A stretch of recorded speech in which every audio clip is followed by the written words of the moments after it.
Hello, my Math 3 scholars. So we're going to continue with that geometry theme, and we're going to talk about perpendicular and angle bisectors. And particularly in this video, we're going to talk about perpendicular bisectors. But before we do that, we need to get a couple of definitions of words that I'm going to use just to make sure that you guys know what they mean. So that first word is equidistant. Equidistant. And what that means is that it's the same distance from something. So, like for instance, if you were sitting at school and somebody told you that 5 miles north and 5 miles south, those 5 miles are equidistant from the school building, okay? So that's what we mean about equidistant. It's the same distance from something or some point. The other one is the distance from a point to a line. And that is the length of the perpendicular segment from the point to the line. So what we're talking about when we say the word perpendicular, hopefully you remember, is that a perpendicular bisector, that means it creates a 90-degree angle. Now, I will show you that perpendicular is represented by this symbol right here. So we might say line AB is perpendicular to line CD. And what that means is if I had a line over here, AB, and I drew in this line CD here, if it's a perpendicular bisector, if I tell you that, that means that I've created 90-degree angles on both sides of that line. That's what it means for something to perpendicular bisect another line, okay? So we have something called this perpendicular bisector theorem. And it says if a point is on the perpendicular bisector of a segment, then it is equidistant from the endpoints of the segment. Now remember that word equidistant means that it's the same, it's equal. It's the same amount of distance between that point and something else, equidistant. That's what it means. So what that means is, and I kind of drew a diagram here so you could see what we're talking about. If PM bisects AB, so PM, that's this line, bisects AB. So let me just draw here so you can see what I'm looking at. So PM is this line, that's this one. And it says that it's a perpendicular bisector of AB, which is this line. Now, to be a perpendicular bisector means that you have created a 90-degree angle. So right here, we've created that 90-degree angle, okay?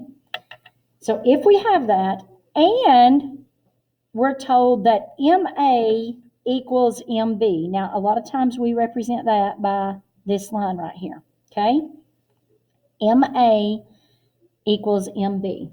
So those single lines represent that those two distances are equal to each other. Then this theorem says that this distance here, PA, and this distance here, PB, are also equal to each other. And I'm going to represent those with 2 tick marks.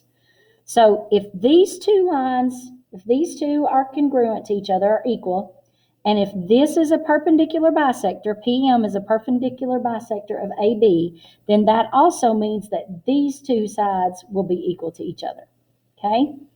So let's look at an example of a problem, how we could work something like that. What is the length of AB in this problem?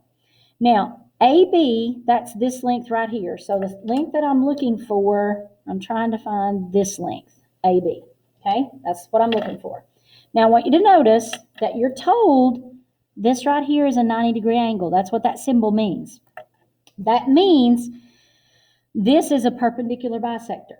So if we have a perpendicular bisector, and we're told that these two sides are equal, which we are. That's what this line and this line means. That means that those two sides are equal to each other.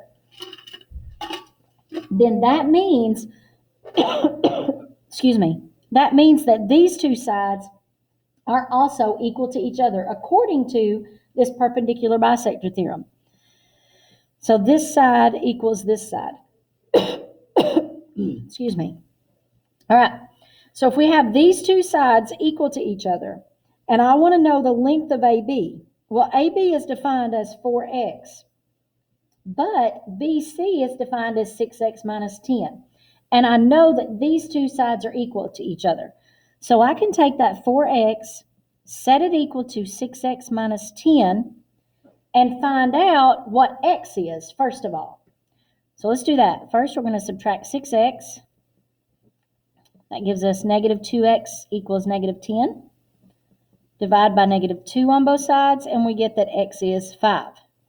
Now, I'm looking for the length of AB. So AB is defined as 4x. So AB is going to equal 4, and in the place of that x, I'm going to put what I came up with for x, which is 5. So we get 20. So our answer here would be 20 for the length of AB. So anytime that you know you have a perpendicular bisector and that these two sides down here are equal, that means you can say that these two sides are also equal. If you have any questions, let me know.